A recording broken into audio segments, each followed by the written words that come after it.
Barrel rolls is the reporter thrown into the secretive world of the Forex Super Model, where nothing is as it seems. Beware the techno-monk, and steer clear of Professor Code and his two assistants. Give the senior trader a wide berth, and don't expect any sense from the risk manager.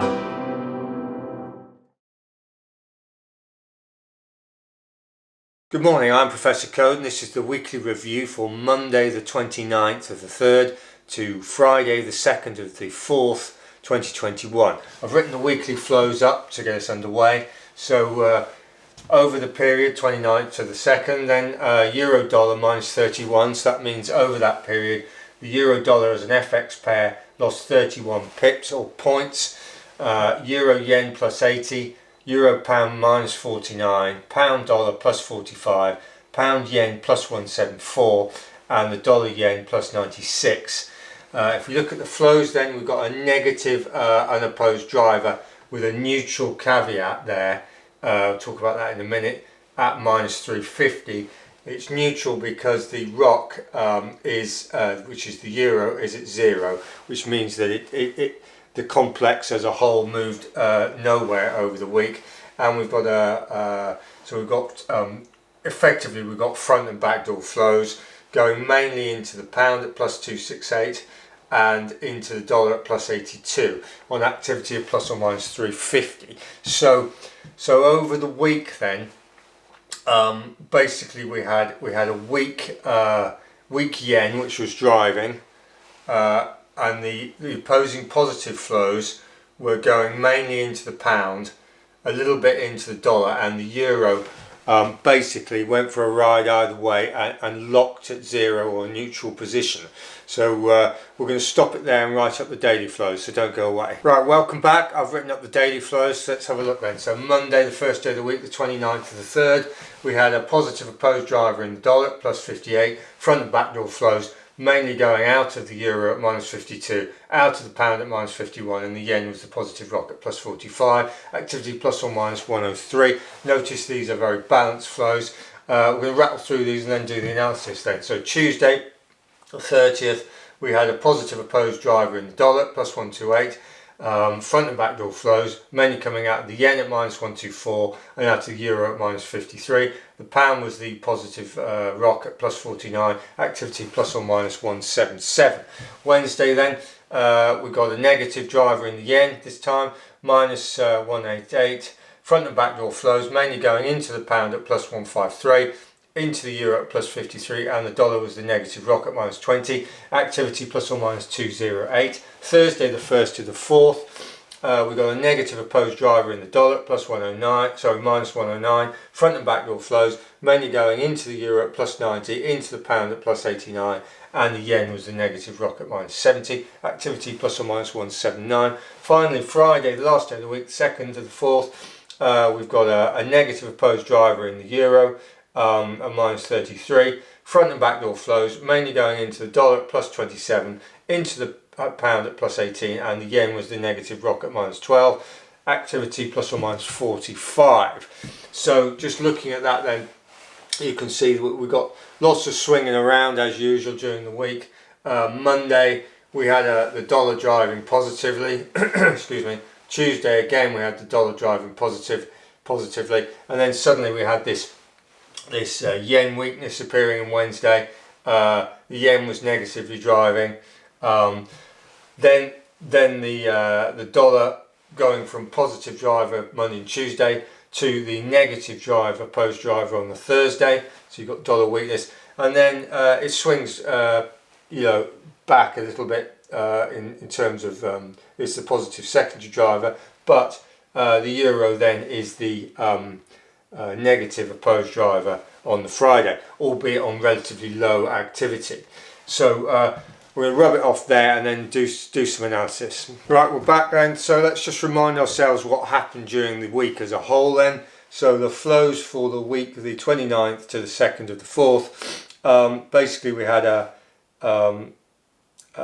a negative driver in the yen, so the yen was weak at -350. We had a positive secondary driver in the pound at +268. So we had yen weakness with the bulk of the opposing positive flows going into the pound, with the dollar at +82 as the mover, and the euro locked at 0 as the rock. So yen weakness and pound strength pretty much over the week, but obviously the daily flows tell a slightly different story. But right, so what was knocking about this week? So Monday the 29th we had positive tier 2 JPY data. Tuesday we had neutral German CPI at 22%. Wednesday the 31st we had positive China manufacturing and non-manufacturing PMIs.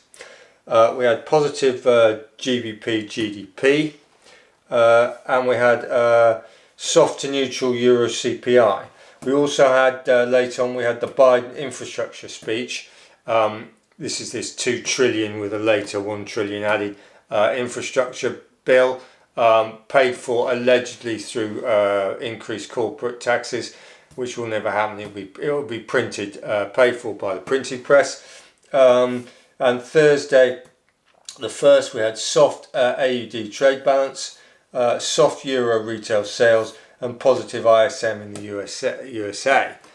Friday we had this very light data basically, but we had this positive NFP at +916k. So that's where we were. So if you look at the asset classes, then so you've got US dollar index.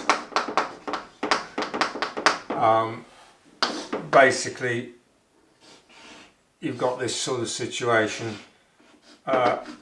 It's broken out, and it's above the second high. So the US dollar is has been pumped. Gold has actually come back on 2 pumps, so it's about 0.33 from the floor. So gold has come back despite this high dollar. Oil has been messed about with the OPEC this last week, and the oil market is operating at about 0.33 from the high. This is in our model terms. Wall Street, basically it broke out, it came back, it's broken that new, and so we're above there. So that's about the situation there. The S&P, what have we got? We've got a similar situation there, although it didn't actually come back like the Wall Street did. The tech sort of never made it, but it's operating up here now, so it's working on it. And then you've got the US 10-year and the bond. Right, the US 10-year. Let's have a look.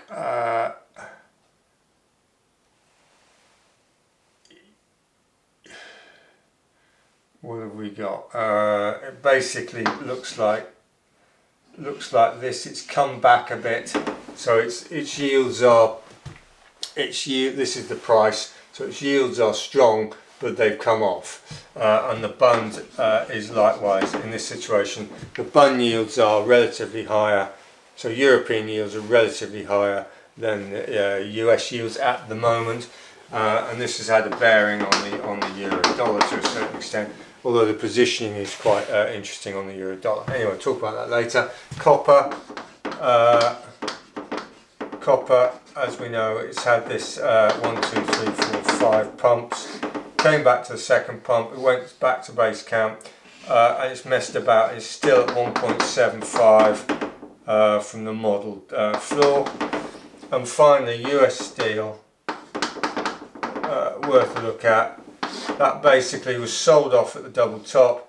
It broke there, and it's operating up there. So US steel has fully recovered and some. Right. So let's just stop that and then do the final analysis. Right. Welcome back then. So let's look at what we're doing. So we're short the USD against the euro, the pound, and the AUD, and we're short the NZD against the euro, the pound, the CAD, and the AUD. We're currently approximately plus 650 points in profit. The peak was plus 2,900, and the swing basically is about plus or minus 2,250 points has come off. Right, so obviously, and we've got more positions running as well. So we've scaled basically. Right, so what's been happening then? Right, well, we're trading these medium-term macro trends. The dollar, we believe the dollar's going to weaken. In the short term, you've had positive non-farm payrolls, you've had rising yields, and that's pumped the dollar. However, the dollar's trajectory is likely to be south going forward.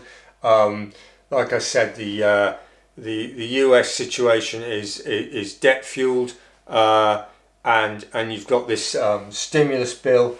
You've got the whole thing is looking very unlikely that the dollar's going to pump more. Yet the market has pumped the dollar in the short term, and likewise the NZD. The NZD as a complex is operating at 67% from the model floor. It's only the Swiss franc that is higher at 70%, and if you look at the New Zealand dollar pairs in terms of the euro, the pound, the CAD, and the AUD, on our model scales of in the actual FX pairs. The New Zealand dollar is operating right up here. It's about 7.5 out of 9 on the scale, and so the elbow room is clearly down.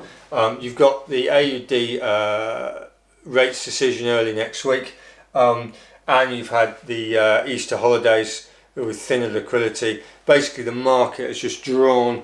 They've all just run for the hills, and they've got these sort of the basic default was to buy the New Zealand dollar ahead of all the other commodity currencies, and obviously and buy the dollar at the moment. So they're the two short-term trends, which obviously aren't very favourable to our situation. Yet through all this, we're still 650 points to the good, and we've had quite a swing of 2,250 points. So we're comfortable. We're not particularly happy with the market's attitude at the moment, but then we'll see how it opens up on Monday, which is going to be still part of the Easter break. But our basic scenario of the second quarter being driven by China growth, AUD growth, and the whole sort of risk-on scenario, which will lead to a softer dollar. All these positions, and these are stretched on the downside. So basically, that's where we are going forward. We're going to stick with the positions. We've worked them up to quite a significant level now, so let's see what happens. Hope that was useful. We've got this sister video coming out later today, which is going to be the data cycle for the period, the 29th to the 2nd. So that fills in a lot of the gaps, so try and catch that. If not, I'll see you for Monday for the daily briefing. Thank you very much.